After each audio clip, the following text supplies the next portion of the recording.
She's not involved in an act of racism, calling someone what she did, but she was very prejudiced in her mindset because it was an assumption, right, of the people she sat in the room with. So again, we're praying for her, and I hope it will get better for her. Now, with that, I wanted to transition and talk about something that I came across online. And I was really surprised by it because I was like, this is what we're doing? Like, why are we doing this?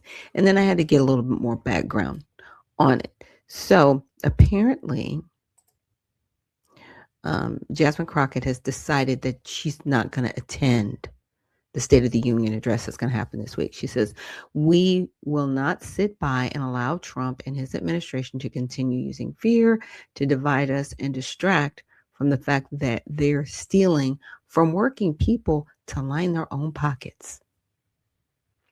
She said that. Okay. Instead of listening to more of his lies at the State of the Union, I'm joining my colleagues and our movement partners for the People's State of the Union. And so this is the People's State of the Union. And then I replied to her post. I said, you opened the borders. You lied about it when you did it.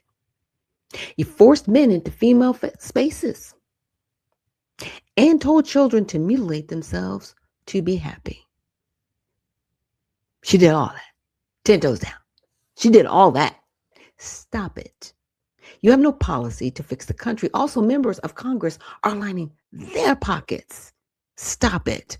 So let's just do a little bit of a reprise from that video. Here's one that I listed first. Now, this is a high school principal. This deranged man disguises his pedophilia as infantilism, where people pretend to be infants. This is a school principal. This is somebody teaching. This is somebody supervising children. Okay. So let me play this video from the beginning.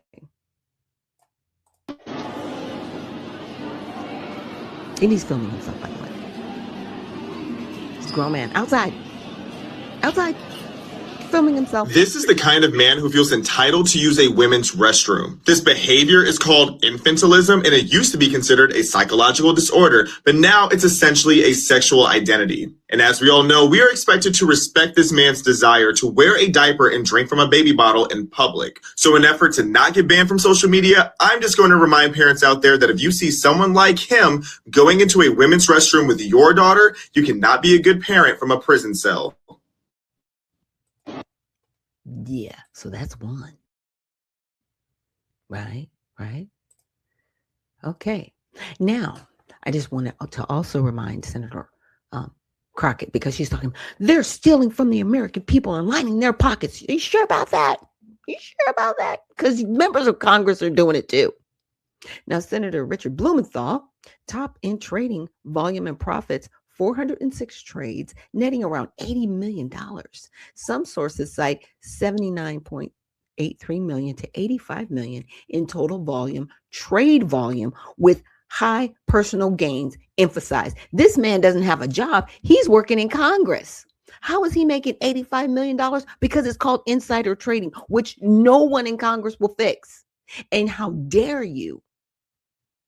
But we will get to it, because you did call it out kind of properly.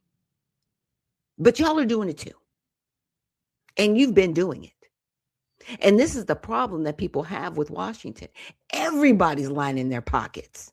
And like I said, we're going to get to it in just a second. But don't call it out like that if you're not going to call out everybody.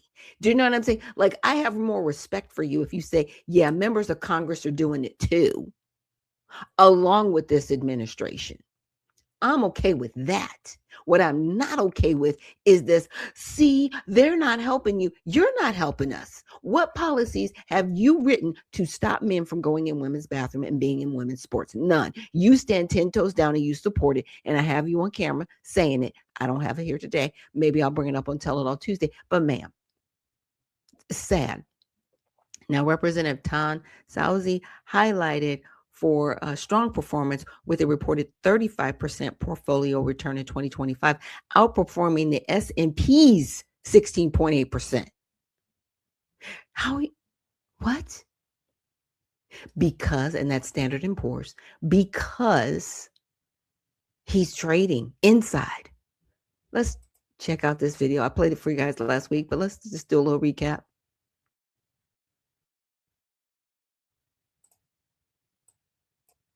Top 10 congressional traders, the members of Congress who are making the most on their personal stock trades. Representative Gil Cisneros, who's from California, he has made 527 stock trades and almost $18 million. 9 is Representative Cleo Fields, a Democrat from Louisiana, made 185 total stock trades to make $20 million. This was during 1 year, by the way. Number 8 was Nancy Pelosi, Democrat from California, made 12 trades to make $27 million in 12 stock trades in 1 year. 7, Senator Dave McCormick, a Republican from Pennsylvania, 200 trades for about $29 million in a year. 6, Representative Daryl, I think it's Issa, a Republican from California, 1 trade worth $30 million. Number 5, Representative Jefferson Shreve, Republican from Indiana, 617 trades worth $30 million. Number 4, Representative Josh Gottheimer, a Democrat from New Jersey, 420 trades for $45 million. 3, Ro Khanna, Democrat from California, 3,923 trades worth $56 million in 1 year. Number 2, Representative Michael McCall, Republican from Texas, 1,029 trades worth $75.52 million. And number 1, any guesses? Any guesses who made the most money in 2025? Senator Richard Blumenthal, Democrat from Connecticut, 406 trades. He made $80 million last year. $80 million in 1 year. So great. By far, the person who has personally profited the most from insider, what we appear to assume is insider trading, allegedly, in Congress, is Nancy Pelosi. She has a almost 17,000% return on investment. That is not coincidence. She has beat the market by 581%. Nancy Pelosi has made a 16,930% return on investment, blasting past 2,300% for the Dow Jones over the same period of 37 years. It actually really hurts, by the way, when you start thinking about the fact that Nancy Pelosi, I'm not even making this up, was born before the invention of the microwave oven. She was born before Pearl Harbor. Yeah. And these are the same people playing in our face saying, oh, yeah, trust us. Trust us. They're stealing from working people to line their own pockets. You're all stealing from us to line your pockets. Stop it. So these are the members of Congress who are going to be at this People's State of the Union. I don't know what people you're talking about. Maybe it's all the people that you're on the I hate Trump train. Those people will be there. I don't know who else is supporting you in the fact, like I said, of insider trading. And this is both sides, Republican and Democrat, right? And I showed you that principal who believes he's a baby walking around in a dress, believing he's a woman too. It's a lot going on. That's a principal. I don't know if he's been fired or not, but my goodness. Okay. So we've got Senator Ed Markey, Jeff Merkley, Chris Murphy, Tina Smith, Chris Van Hollen, Yassine Ansari, Becca Blunt, Greg Cesar, Veronica Escobar, Maxwell Post, Jim Himes, Sarah Jacobs, Perlin Japala, I'm probably butchering these names, I'm sorry, John Larson, Senator, Representative Sidney, Kalamjar Dove, Summer Lee, Shelley Prigney, Ayanna Presley, Emily Rondell, Mary Gay Scalon, Della Ramirez, Bon Watson Coleman, and more. Hosted by Kathy Fong and Joy Reid. Featuring Aaron Parnas. You know, good on them if that's what they want to do. Now, you might be asking, has this been done before? It actually has been done before.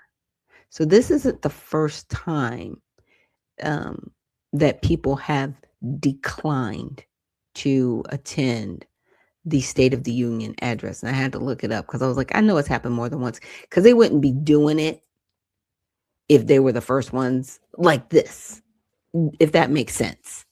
They'd be doing it if there was some type of precedent set. In my opinion, maybe they would be bold enough to do it, because I'm like, okay, you saw that was done before. So there have been several instances of members of Congress, mostly small groups or individuals, skipping the State of the Union address as a form of protest. But the clearest example of an organized campaign style boycott by a coordinated group of lawmakers occurred in 1971. And this was done by the Congressional Black Caucus, Democrats versus Republican President Richard Nixon. This remains the most prominent and explicitly organized group boycott in U.S. history. So all 12 African-American members, and a lot of these people were not Black Americans, let's just understand it, a lot of them were of some were Caribbean descent, whatever, but they were not all Black Americans. When we look at a Negro, these people were immigrants who got into office. They were not. They were naturalized. Let's put it that way. They were naturalized. They were not born of the soil. So they included prominent figures such as Shirley Chisholm, Charles Diggs of Michigan, who chaired the group, John Conyers. John Conyers was there. That's how old he is. And he's still in office, by the way. I'm not sure why he has not lost his seat yet, because all he does is fish fries for people and nothing else, and lines his pockets. So it's very crazy.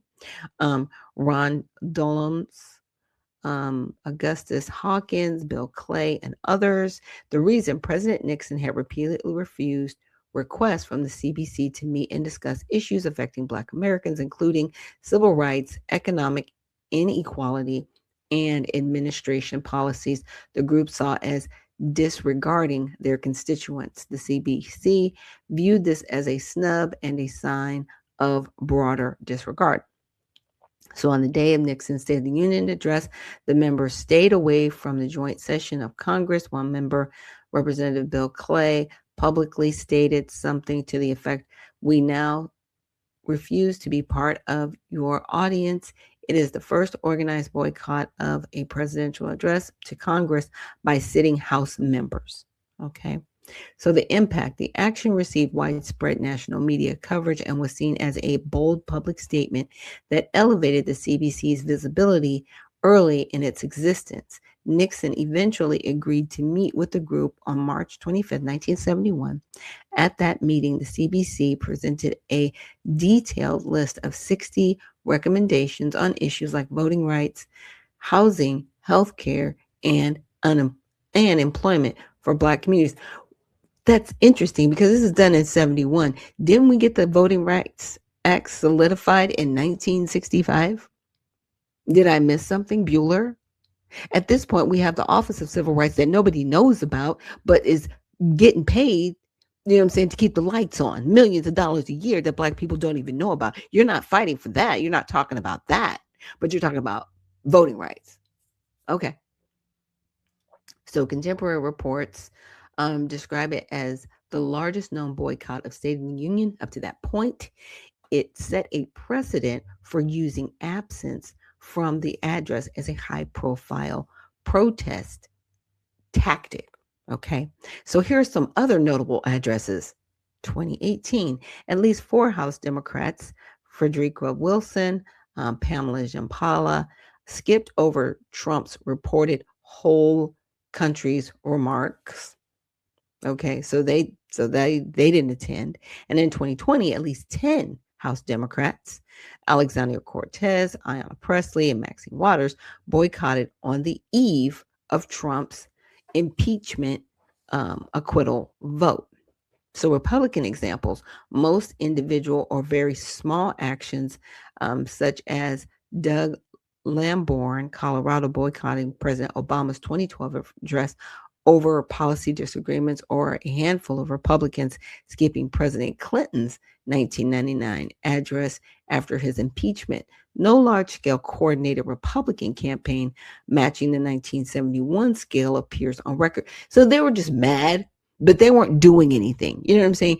In 1971, they were like, these are the policies that we want. Okay. And we're going to kind of sit it out until you give us what we want. I still don't see the effects of what they asked for. I'm just saying, I didn't see what y'all asked for really affect my life in a positive way, because I was born in 1971. And, I saw the struggles that my mom had to go through, and we had a Congressional Black Caucus, and I saw the invasion then when I was 10 years old, when we lived in Southern California. We lived in Orange County, California in particular, and I saw the mass immigration that drove down wages and how you still at that time catered to illegal immigrants because you didn't send them back. You allowed them in here en masse. This is the Democratic Party, and I'm not excusing the Republican Party that still supported some of these efforts and issues because it built their companies up as well. So they're both responsible because nobody stopped it and you basically enabled it. Okay. So I read you the Republican examples. All right.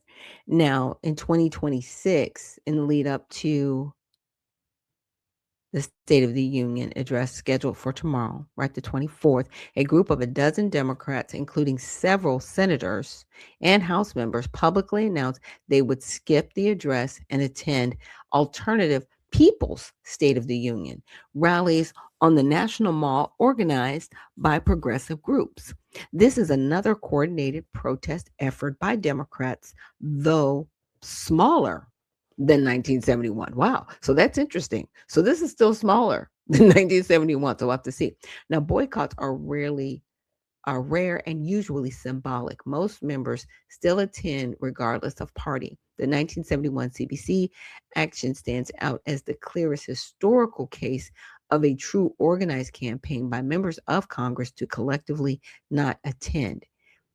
Okay. So I said, so side note, right? Can you tell me what Nixon did for the Black community, if anything, right? I just wanted to know, like, did anything come of their quarrel, right? And so Nixon's records on issues of the Black community is complex and is often debated. He is frequently criticized for his Southern strategy, appealing to white Southern voters with coded racial messaging.